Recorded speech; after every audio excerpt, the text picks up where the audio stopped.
So, what is your LinkedIn profile? Well, it's a bit like your Instagram grid. It's your opportunity to connect with others and curate how you want to be seen by them. Except on LinkedIn, you'll be focusing on your career and professional identity. What do you want your potential colleagues, employers, and peers in your chosen industry to know about you? What impression do you want to give, and what do you most want them to associate you with? Creating a LinkedIn profile isn't worlds away from writing a CV then. However, there's one key difference. Your LinkedIn profile should not be tailored to a specific role at a specific employer. Instead, your LinkedIn profile should be more a general introduction to you, your skills and experience, and the field or fields that you're interested in. That way, your profile will be of interest to all sorts of people and potential employers, not just the one. There are a number of sections to fill out when putting together or improving your LinkedIn profile. First up, your profile and background photo. These will likely be the first things that people notice when they click on your profile, so it's worth making sure they give you the right first impression. Your profile photo should be a professional-looking photo of you, but you don't need to look too serious.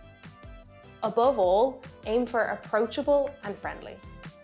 Meanwhile, your background photo is an extra opportunity for you to showcase your interests or personality. For example, it could be something that's related to your field of interest, such as a photo of a project that you were involved in, or an action shot from your workplace or university, as long as you have the copyright of the photo or permission to use it. Next up, you have your intro. This includes your name and headline. Your headline is created when you add your work experiences to your profile, but you should rewrite it. We'll give you a formula for your headline later in this course. You can add your location to your profile. This information will be used by recruiters to narrow down their results when searching for suitable candidates to fill their role. If they have the opportunities based on a specific location, they will search for a job seeker in and around the area. There is also the opportunity to create a personal URL. This is the bit that comes in after linkedin.com/IN. This may not seem like a crucial consideration, but having a search-friendly or snappy online identity can look neater. Just make sure it's suitable for a professional networking site. Another crucial element of your LinkedIn profile is the section where you write a short profile about yourself.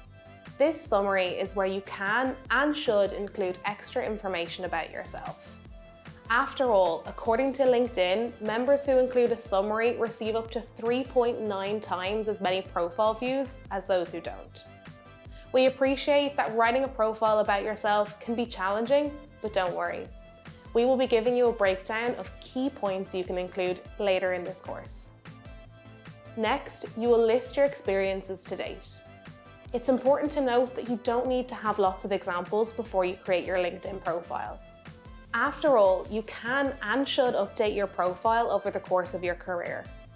Equally, you don't need to limit yourself to paid employment or experiences that are directly relevant to the career paths you're interested in. Experience in other areas, part-time jobs, volunteering roles, and positions of responsibility from extracurricular activities are all worth putting on your LinkedIn profile. Then you have education, which is broadly similar to how you'd structure the education section of your CV. For your degree, we'd recommend that you focus on giving details about modules that are relevant to the field you're interested in and any key academic awards or achievements. You may also want to share the title of your dissertation or another major project that you've worked on. A good amount of detail about your degree. For example, by including information about specific modules and your dissertation. And finally, you have your skills. Use this section to help people understand your strengths and abilities. Your LinkedIn connections can also endorse your skills, but recruiters tend not to give too much weight to these endorsements. What they do give weight to is recommendations from people you've worked with.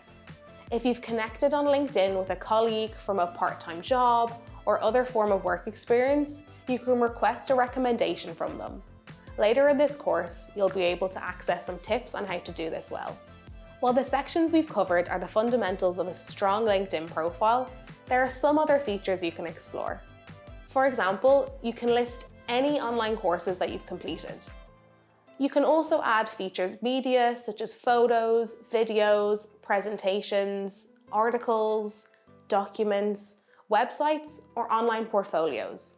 So don't be afraid to show off your work that you're most proud of. And remember, your LinkedIn profile is a living, breathing CV.